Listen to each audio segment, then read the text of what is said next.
অধিক পাঠায়নি দর্শকের কাছে কথা তো দর্শকই হয় আমি সম্পদ র বানাই একেবারে র কারণ আমি তো শুধু কথা বলবো তো আমার ওই হিন্দুর মানে ওষুধ ব্যাস ওই মাইক দিল সর্বে সমস্যা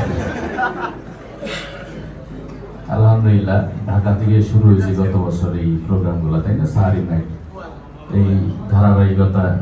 বজায় রাখতে রাখতে এখন আমাদের ফরিদপুরে এই বেদাতটা চালু হয়েছে আমরা সবাই শুকরিয়া আদায় করি আলহামদুলিল্লাহ এই জামানে এসে কিছু কিছু বেদাত করার দরকার আছে ঠিক না এইসব বেদাতের মাধ্যমে যারা নাস্তিক মুরতাদ আছে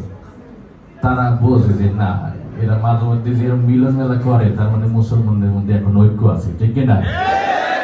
আমরা যে মিলন মেলার বেদাতকে সবাই আবার সরাই ছিটাই ছিন্ন বিচ্ছিন্ন করে দিই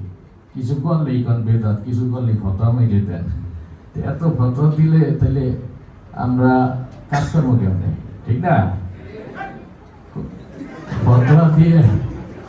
ফতোয়া দিয়ে কি প্রজন্মের মোবাইল থেকে দূরে রাখা যাবে ফতোয়া দিয়ে হয়তো আপনারা খান সামনে বন্ধ করে দিতে পারবেন কিন্তু খান সামনে বন্ধ করলে পোলাবান ঠিকই বাধাই মে দেখবি ফতোয়া দিলে কি হবে পোলাবান খান সামনে হারাই ফেলবে এই কারণে একটু বুঝে শুনে দেওয়া দরকার ঠিক না একটু পরে বেলুন ফাটতে আছে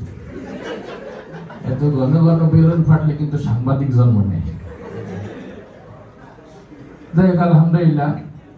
এই যে ইসলামী সংস্কৃতির একটা ছোঁয়া যে আমাদের ফরিদপুরেও লাগছে এটা আমাদের খুব ভালো লাগার বিষয় কারণ ফরিদপুরটা ইসলামী সংস্কৃতি থেকে একটু দূরে ছিল আগে এক সময় ওয়াজের মঞ্চে গজল গাইলে মুরব্বীরা চিনতে দেখত যে কি করে বয়ানের সময় গজল গাই গেল এখন বুঝছে যে না যুব সমাজকে গান থেকে দূরে সরাইতে হলে তাদেরকে গজল ইসলামী সঙ্গীত উপহার দিতে হবে ঠিক কিনা আর আমাদের ইসলামী সঙ্গীত শিল্পীদের এখন যে জনপ্রিয়তা ওই অপসংস্কৃতি শিল্পীদের সেই জনপ্রিয়তা এখন আর নাই এখন বাংলাদেশের যত জনগণ আবু উবাইদার চেনে ওই মমতাজের তেমন কেউ চেনেন না একটা সময় এই মঞ্চগুলো মমতাজদের দখলে ছিল পাড়ায় পাড়ায় মহল্লায় মহল্লায় যাত্রাপালার আয়োজন হইতো ঠিক কিনা যখন ওলামায়ে কেরামের সোহবতে আসছে মানুষজন সবার ভিতর দিনের বুঝ আসছে যে যুবকরা আগে মমতাজের দাওয়াত দিয়ে যাত্রাপালা আয়োজন করত সেই যুবকরা এখন হাফিজুর রহমান সিদ্দিকীর দাওয়াত দিয়ে মাহফিলের আয়োজন করে ঠিক না এটাই ইসলামী সংস্কৃতির বিজয় ইসলামী সংস্কৃতির পরিবর্তন যে গ্রামে আগে কনসার্ট হতো সেই গ্রামে এখন ইসলামী সাংস্কৃতিক অনুষ্ঠান হয় কারণ আমরা ইসলামী সংস্কৃতিটাকে সংকীর্ণ বানাই ফেলছি মানে ইসলামটারই সংকীর্ণ বানাই ফেলছি ইসলাম মানে মসজিদের ভিতর থাকা আর মাদ্রাসার খেদমত করা এর বাইরে কোনো ইসলামই নাই আর এই কারণেই গ্রামের কিছু মুরব্বী আছে তারা মনে করে যে ইসলাম যেহেতু শুধুমাত্র মসজিদের ভিতর সীমাবদ্ধ তাহলে আমি মসজিদের সভাপতি হয়ে গেলাম বাস আমি মুসলমান হয়ে গেছি সেই ইমাম সাহেব চাকরিও খাই ইমাম সাহেবের খানা বন্ধ করে যা খুশি তাই করে সে পাক্কা মুসলমান এদিক দিয়ে নাতিপুতির বিয়ের সময় আসলে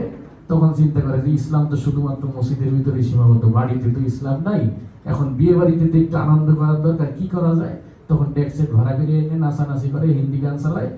হিন্দি গানের সাথে নাচার জন্য হিজড়েও ভাড়া করে এনে মাঝে মধ্যে নিজেও হিজড়ের সাথে নাচে ঠিক না তো তারা যদি বুঝতো যে এই আনন্দটার আয়োজনটাও ইসলামের কিভাবে করা লাগে ইসলামের মধ্যে আছে ইসলাম শুধুমাত্র মসজিদে সীমাবদ্ধ না ইসলাম কমপ্লিট কোড অফ লাইফ তাহলে সে ওই বিয়ে বাড়িতে এই অশ্লীলতা প্রচার করার সাহস পাইতো না ঠিক কিনা বলেন তো ইসলামী সংস্কৃতি ছড়াই দিতে হবে ইসলামী সংস্কৃতির অবদান অনেক যেটা আমাদের কমি অঙ্গনে শুরু করে গেছে নাইনুদ্দিন আজাদ রহমতুল্লাহ তার আগে সাইমুম শিল্পী গোষ্ঠী এই ধারাবাহিকতা এখন মোটামুটি মঞ্চগুলো আমাদের দখলে ঠিক না ওলামায়ে কেরামের দখলে ইসলামী সাংস্কৃতিক ব্যক্তিদের দখলে এখন এই মমতাজ আমরা চিন্তা করছে কি রে হুজুররা তো আমাকে পেটে লাথি মেরে দিছে যে মঞ্চে দাঁড়াই আমরা বুক ফেটে যে গান গেতাম সেই মঞ্চে এখন হুজুররা দাঁড়াই বয়ান করে তাই আমারও একটু হুজুর হইতে হবে সে সংসদে দাঁড়ায় গায় মাননীয় স্পিকার আমিও সিয়াসিদ্দার হাদিস পারি এখন মানুষ সচেতন হয়ে গেছে কে যে সিয়াসিদ্দার আলেম আর কে বুক ফেটে যাওয়া আলেম এখন মানুষ বোঝে ঠিক কিনা বলে এই কারণে তাদেরকে জনগণ তাকেই বয়কট করছে এবার সংসদ থেকেও বয়কট হয়ে গেছে তাদের আর ভাত নাই সংসদে ওরা দিছিল যে তুই একটু মানিকগঞ্জের সেবা কর ও উঠে দাঁড়াই সংসদে গান গায় সংসদ কি গান গাওয়ার জায়গা গান গায় সংসদে বুক ফেটে যাওয়ার গান তাই এই যে যারা সাংস্কৃতিক অনুষ্ঠানের নাম দিয়ে যুব সমাজকে একত্রিত করে বুক ফাইটে যাওয়ার গান গায়, এটা কি কখনো মুসলমানের সংস্কৃতি হতে পারে? তোর বন্ধু বিয়ে করে বউ নিয়ে যাইতেছে, তোর বুক ফাটার কারণ কি? তুই পারলে একটা বিয়ে কর, তোর এই জায়গা বুক ফাটবে কেন?